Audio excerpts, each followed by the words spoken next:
আজ আমাদের মনটা করছিল ওই খাবার দেখিয়ে, কিন্তু হাসি মনও তাইছে আমার, এমন যে খুশি হচ্ছি মানে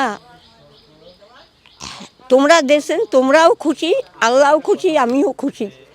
এই খাবারটা আমরা জীবনে পাই নাই, কষ্ট করি না খেয়া পড়ি আছি। আজকাল কারো তালে বরেরা দেখে তোমরা তো ভাত ফেলে ভাত খাইছে, আর সেখানে যে এই একটা এই ইটিম মহিলা যে একই ডারবার পাইবে, কোনো দিন পাবার নাই।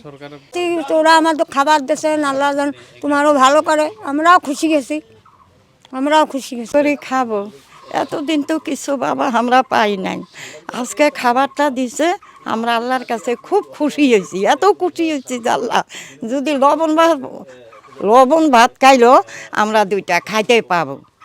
তা পাড়ার লোকে তো কোনো দিন এই হিটা আমার খবরে নাই, ভালো লাগছে, খুশি হয়েছি। আল্লাহর কাছে দোয়া করি যতদিন আপনি বাচ্চা থাকেন অতদিন আল্লাহ শরীর গতি সুস্থ রাখুক। আপনি গরিবের দিকে দেখছেন। গতকাল আমাদের এখানে 3 জন অসহায় বিধবা বয়স্ক মহিলা আছেন, ওনাদের বিষয়ে নিউজ প্রকাশ হওয়ার পর বিষয়টি জেলা প্রশাসক মহোদয়ের নজরে আসেন এবং জেলা প্রশাসক মহোদয় গতকাল রাতে আমাকে নির্দেশনা দিয়েছেন তাদের জন্য যেন আমরা জেলা প্রশাসনের পক্ষ থেকে উপহার পৌঁছে দেই। তো সেই নির্দেশনা অনুযায়ী স্যারের নির্দেশনায় আমরা আজকে জেলা প্রশাসনের পক্ষ থেকে 3 জনের জন্য আমরা 6টি স্মার্ট প্যাকেট নিয়ে এসেছি। এখানে চাল, ডাল, চিনি, তেল, লবণ সহ পর্যাপ্ত সহায়তা আছেন ওনাদের জন্য। বেশ কিছুদিন ওনাদের আর খাবার নিয়ে চিন্তা করতে হবে না। এর বাইরে ওনারা এখানে আসার পরে আমরা দেখলাম যে ওনাদের একটু ঘরটা জরাজীর্ণ, আমরা টিনের ব্যবস্থা করে দিব এবং নগদ অর্থ সহায়তার ব্যবস্থা করে দিব যেন তারা এখানে ভালোভাবে থাকতে পারেন।